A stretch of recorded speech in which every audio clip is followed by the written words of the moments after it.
ඉරානය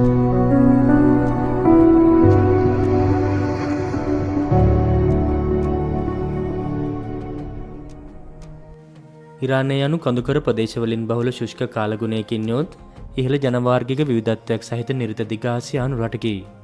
ඒ වගේම ඉරානය තුළ රටෙන් වැඩි හරියක්ම ආවරණය වන විදිහේ කාන්තාර උස් සම භූමියක් තිබෙනවා.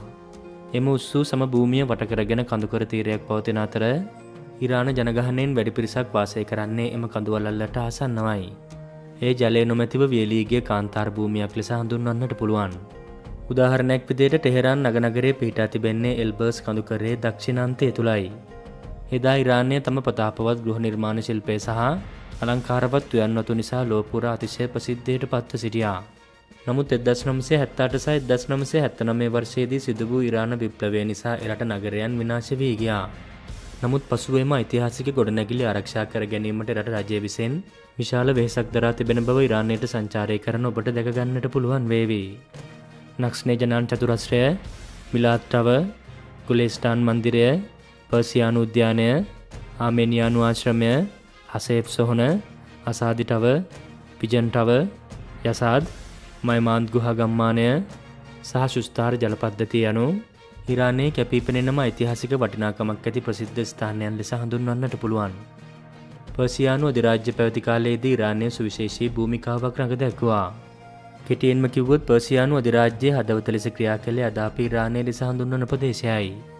ඒ සඳහා හේතුව වුණේ එහි පිහිටීම යුදෝපායාතින් ඉතා විශේෂ වාසි සහගත එකක් වීමයි.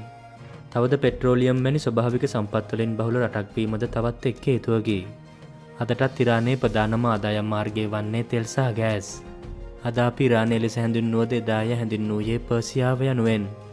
අතීතයේ දෙස අවධානය යොමු කරොත් ස්වදේශීය සහ විදේශ ආක්‍රමණ ගණනාවකටම ඉරානය ගොදුරු වුණා.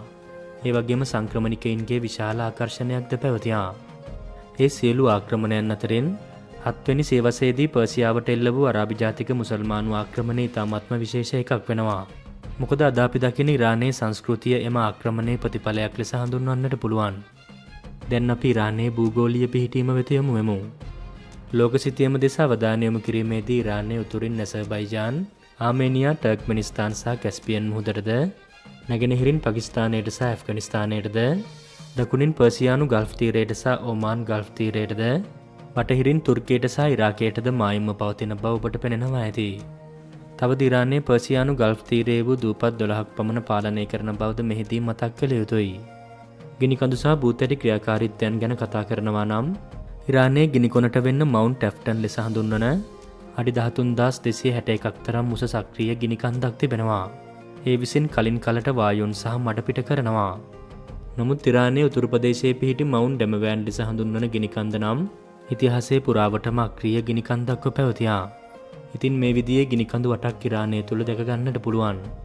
ඉරානයේ වයඹදිග ප්‍රදේශයේ සැතපුම් 200ක භූමි ප්‍රදේශයක් ආවරණය වන ලෙස පැතුරුණු ලාවා සහ අළු වලින් පිරුණු භූමියක් තිබෙනවා. එපමණක් නොවේ. උර්මියාවිල සහ කැස්පියන් නගරය අතර සැතපුම් 250ක් දිග, සැතපුම් 40ක් පළල තවත් ගිනිකඳු ප්‍රදේශයක් තිබෙනවා. ඉතින් ඉරානය යනු ගිනිකඳු ක්‍රියාකාරීත්වයකින් යුත් රටක් බව මතක තබා ගන්න.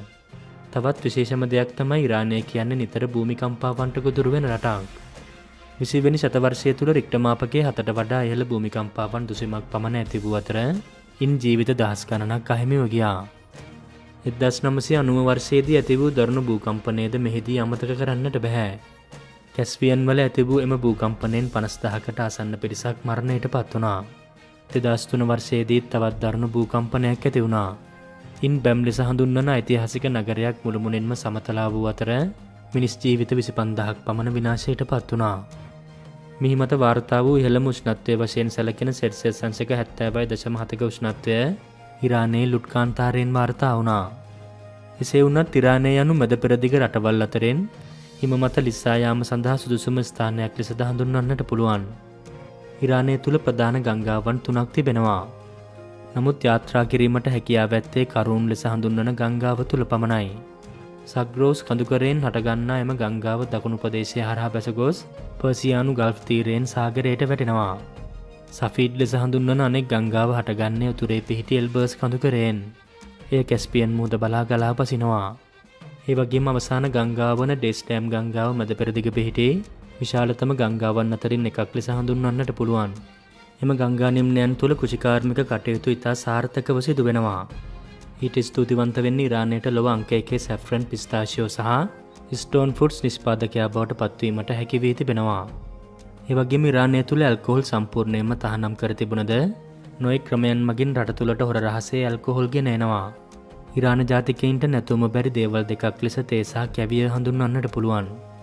කැවිය යනු මාළු බිත්තර වලින් සාදන රසවත් කෑමක්. ඉරානය තුළ වනාන්තර දැක ගන්නට ලැබෙන්නේ 10න් එකක් වැනි ඉතාමත්ම සුළු කොටසක පමණයි. කැස්පියන් ප්‍රදේශය තමයි වනාන්තර බහුලවම තිබෙන්නේ. එම වනාන්තරවල බහුලවම ඇත්තේ පුළුල් පත්‍ර සහිත ඕක්, බීච්, ලින්ඩන්, එල්ම්, වෝල්නට් සහ හෝන් බීම් වැනි ශාක වර්ගයි. ඒ වගේම කටුපඳුරු සහ මීවන වර්ගයේ පැලෑටිද බහුලවම තිබෙනවා. වියලි උස් සම භූමිය තුළ ආමන්, බාබෙරි, කොටන් නිස්ටර් සහ කැලෑපලතුරු වර්ග දැක ගන්නට පුළුවන්. වනජීවීන් ගැන කතා කරනවා නම් දිවියන්, වලසුන්, හයිනා, වල්ලූරන්, නයිබෙක්ස්, කැසෙලිස්, මුෆ්ලෝන්ස් වැනි සත්වයින් කඳුකර වනාන්තරවල බහුලවම දකින්නට ලැබෙනවා. රට ඇතුළට වෙන්න සිවලුන් සහ හාවන් වැනි සත්වයින් දැක ගන්නට පුළුවන්. පර්සියානු ගල්ෆ් තීරයට සහ කැස්පියන් වෙරළ තීරය ආශ්‍රිතව මුහුදු ලිහිණි, තාරාවන් සහ පාත්තයන් වැනි ජලජ කුරුළු විශේෂ වෙසෙනවා. ඒ වගේම පර්සියානු ගල්ෆ් තීරය තුළ එකිනෙකට වෙනස් මත්ස්‍ය විශේෂ 200කට වඩා දැක ගන්නට පුළුවන්. ඒ අතරින් කූනිස්සන් සහ පොකිරිස්සන් වැනි සත්වයින් ආර්ථිකමය ප්‍රතිලාභ සපයනවා. ඒ වගේම ස්ටර්ජන් වැනි මත්ස්‍ය වර්ග අපනයනය මගින් විශාල විදේශ විනිමයක් රට තුළට පැමිණෙනවා. අවසාන වශයෙන් මතක් කළ යුතුයි වනජීවීන් ආරක්ෂා කර ගැනීමට අබේ භූමි නිර්මාණය කිරීමටද ඉරාන රජය ක්‍රියා කර තිබෙනවා. ටියුරාන් සංරක්ෂිත භූමිය හොඳම උදාහරණයක්. එහි අංශයෙන් මුවන් සහ කුරුළු විශේෂ ගණනාවක් දඩයම් කිරීම තහනම් කර තිබෙනවා. ඉරානයේ මිලියන 80ක් තරම් ජනගහනයක් වෙසෙන බව ඔබ දන්නවාද?